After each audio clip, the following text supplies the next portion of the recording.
கடலூர் எல்லை என்னுடைய சொத்துக்கள் சொந்தமாக மன வருத்தம் இருக்குன்னு கேட்டு வந்தவங்க யாரு? என்னம்மா சொத்து?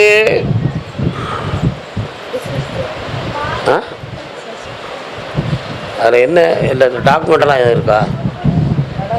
எங்கே வச்சுருக்கே டாக்குமெண்ட்டெல்லாம்? உன்னுடைய கட்டுமனை எல்லைக்கு நான் போகும்பொழுது மெயின் ரோட்லேருந்து 6 கிலோமீட்டருக்கு அந்த பக்கம் ஒரு பெரிய சிவாலயம் தெரியுதே, எங்கப்பா இருக்கு?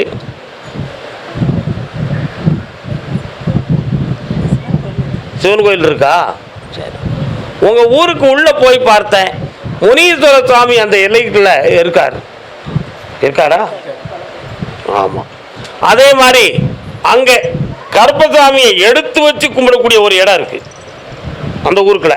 3 ஆண்டு காலங்களாக நீங்கள் நடத்தி வரக்கூடிய பிஸ்னஸில் நிறைய லட்சங்கள் பண நஷ்டமும் சில பேர்களால் ஏமாற்றமும் மன வருத்தப்பட்டிருக்கிய.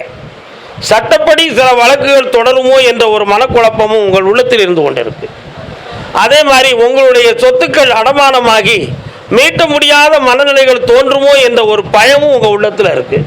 ஐப்பசி மாதத்திலிருந்து வருமானம் பெருகும், கடன்கள் தீரும், பிஸ்னஸை தொடர்ந்து வெற்றியாக்கி தரேன். வேற என்னப்பா வேணும்?